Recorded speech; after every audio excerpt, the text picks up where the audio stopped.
সিরিয়ার স্বৈরশাসক president Bashar আল আসাদ দেশ ছেড়ে পালিয়েছেন এবং সিরিয়া এখন মুক্ত বলে ঘোষণা করেছে দেশটির বিদ্রোহীরা।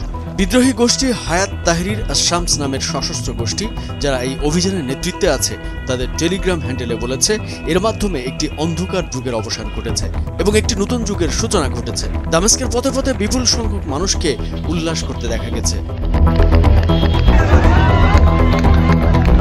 বিদ্রোহীরা বলছে আসাদ সরকারের নিপীড়নের শিকার শত শত মানুষ যারা কারাবন্দী ও বাড়িঘর ছেড়ে পালিয়েছিলেন, তারা এখন নিশ্চিন্তে বাড়ি ফিরতে পারেন।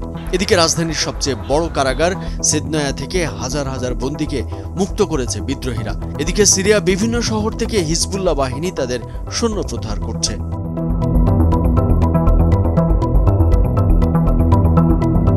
এই পরিস্থিতিকে একজন বিশ্লেষক ৫৪ বছরের স্বৈরশাসনের চূড়ান্ত মুহূর্ত হিসেবে বর্ণনা করেছেন।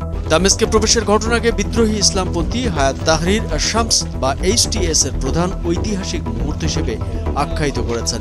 এদিকে দামেস্কের প্রাণকেন্দ্রে উমায়াদ স্কোয়ারে লোকজন সব শুরু করেছে বলে খবর পাওয়া যাচ্ছে। এই এলাকাতেই সেখানকার প্রতিরক্ষা মন্ত্রণালয় ও সশস্ত্র বাহিনীর দপ্তর সহ সরকারি সংস্থাগুলোর কার্যালয়।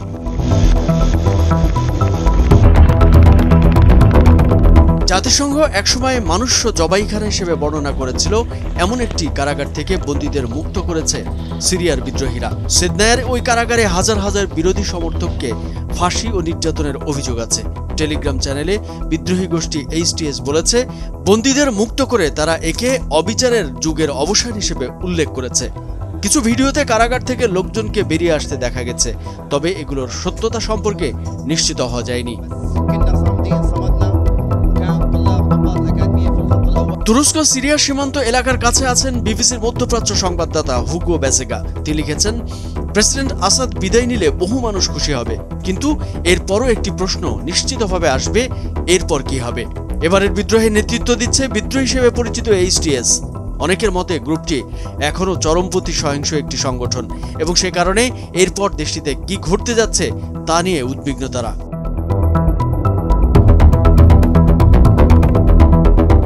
যুক্তরাজ্য ভিত্তিক পর্যবেক্ষক সংস্থা the Syrian observatory for human rights খবর দিয়েছে সিরিয়ার সেনাবাহিনী ও অন্য নিরাপত্তা বাহিনীর শত শত সদস্য তাদের সামরিক পোশাক খুলে ফেলেছে।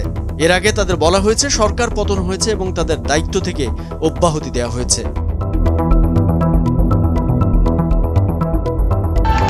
The centre for strategic and international স্টাডিজের মধ্যপ্রাচ্য বিষয়ক কর্মসূচির সিনিয়র ফেলো নাতাশা হল বলেছেন, এটাকে সত্যিকার অর্থেই মনে হচ্ছে যে সিরিয়ার ৫৪ বছরের স্বৈরশাসনের চূড়ান্ত মুহূর্ত।